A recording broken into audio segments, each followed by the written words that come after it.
Alliance की सरकार का कोई दबाव किसी एजेंसी के ऊपर नहीं होगा। उसको ईमानदारी से काम करना है, जो भी ईडी को उस समय समझ में आएगा वो करेगी। बिल्कुल ठीक कह रहे हैं धनंजय जी। आपको अमरावती से नवनीत राणा भी पीछे हो गई हैं, ये क्या हो रहा है महाराष्ट्र में? अमरावती से तो पीछे हो ही गई हैं, कई जगह से कई लोग पीछे हो गए हैं, लेकिन मुझे सबसे ज्यादा दिलचस्प लग रहा है, चलिए बिहार। बिहार में बीजेपी पीछे चल रही है, नीतीश कुमार आगे चल रहे हैं, उल्टा हो गया है। नीतीश कुमार ही गाड़ी खींच रहे हैं मोदी जी की। मतलब 16 सीटों पर लड़ रहे थे, 15 सीटों पर आगे चल रहे हैं। और जो ये अपने मोदी जी की पार्टी है वो 17 सीटों पर लड़ रही थी, बीजेपी 11 सीटों पर चल रही है आगे। तो ये अपने आप में चौंकाने वाली बात। इससे ये पता लगता है कि मोदी जी की हवा पूरे देश में गायब है। गुजरात में क्या बची है मैंने देखा नहीं है, लेकिन बिहार, उत्तर प्रदेश, ये दोनों, महाराष्ट्र भी ये बता रहा है कि मोदी जी, ये राम का जो चोला ओढ़ा है आपने, वो ढोंग जो पाला है, वो अब चलने वाला नहीं है। आपका अहंकार जो है खत्म करने का समय आया है।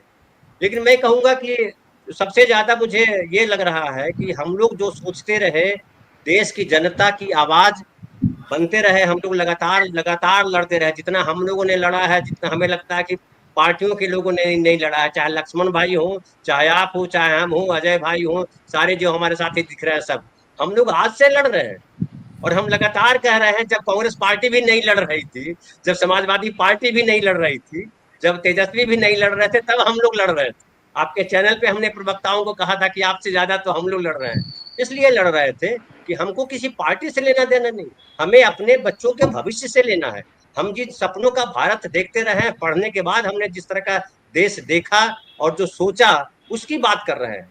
ये आप याद कीजिए, 2014 में जिस तरह से नरेंद्र मोदी जी की सरकार आई थी, एक उम्मीद के साथ आई थी, और जो उन्होंने तमाम किया, जिस दिन किसानों के लिए उन्होंने, आपको याद कीजिए, मैंने उसी दिन कहा था जब लैंड एक्विजिशन एक्ट के खिलाफ ये अध्यादेश लाए थे, और इन्होंने उसको जो अधिकार दिए थे, पहली बार देश की आजादी के बाद किसानों को अधिकार दिया था, जिसमें कहा था कि हम आपको ये चीजें देते। किसानों को मजबूत किया गया था कि 70 से 80% किसान जब तक सहमत नहीं होंगे, कोई भी जमीन उनसे नहीं ले सकता है, सरकार भी नहीं ले सकती है। उन सब को खारिज किया इन्होंने, क्योंकि इनको अपने पूंजीपतियों को जमीनें देनी थी।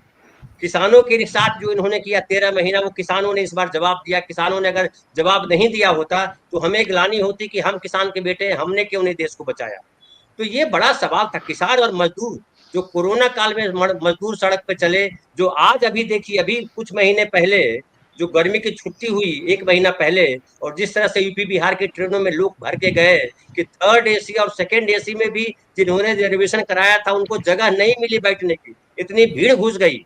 ये अव्यवस्था। आप हवाई जहाज पे चल रहे हो, आपके लिए तमाम AC लगा हुआ है मंचों पे, आप तमाम चीजें कर रहे हैं। और आप याद कीजिए कि जिस तरह से यहाँ पे आपके उत्तर प्रदेश के एक जिला में 7 पुलिस वाले गर्मी की वजह से मर गए, और वहां पे क्या किया इन लोगों ने। आप चुनाव आयोग कहता है कि मुझे महसूस हुआ। अरे लंदन में रहते थे क्या इसके पहले? इसी देश में रहते थे। मालूम है ना कि अप्रैल और मई का महीना जो होता है, जून का महीना होता है, भयानक गर्मी का महीना होता है, लू लगती है, लोग मर जाते हैं। और आपने इस देश के लोगों को जो मारा है, वो चाहे नोटबंदी करके, चाहे कोरोना काल में, चाहे किसान आंदोलन के दौरान, चाहे वो किसी के ऊपर डंडे से मार मार के मरवा दीजिए, लड़कियों को नंगा नचाइए, जो नंगा नाच किया था, जनता ने जवाब दिया। और ये साबित किया है कि 75 साल में हमारा लोकतंत्र मजबूत हुआ है। कोई इतना ताकतवर अब इस देश में नहीं आ सकता है जो हमारे संविधान को फाड़ के फेंक दे, हमारे संविधान को किनारे करके अपना एजेंडा लागू करे। नरेंद्र मोदी की एक बात मुझे बहुत चिढ़ाती है, और मैं सबसे ज्यादा खिलाफ उस बात से हूँ। वो कहते हैं कि आप इनको जो वोट दे रहे हैं मुझे मजबूती मिलेगी। आप कौन हो भाई? आप देश हो, आपने देश लाया है, आप देश बचाओगे। ये देश हर नागरिक का देश है, संविधान का देश है, और संविधान ने कहा है कि इस देश में रहने वाला हर नागरिक, चाहे वो 1 लाख रुपया महीना कमाए, चाहे 1 करोड़ महीना कमाए, चाहे 10 रुपया महीना कमाए, सबका देश है। और एक और बात, सब टैक्स भरते हैं। ये फ्री का राशन, फ्री का राशन क्या अपने बाबूजी के यहाँ से लेके आए थे? ससुराल में दहेज मिला था आपको, जिससे दे रहे थे लोगों को आप? ये कितना बड़ा अहंकार है। अरे फ्री के मुख्य प्रधानमंत्री तो आपको बनाया लोगों ने, फ्री के जहाज तो आप इस्तेमाल कर रहे हैं, फ्री का करोड़ों रुपया तो आप खर्च कर रहे हैं।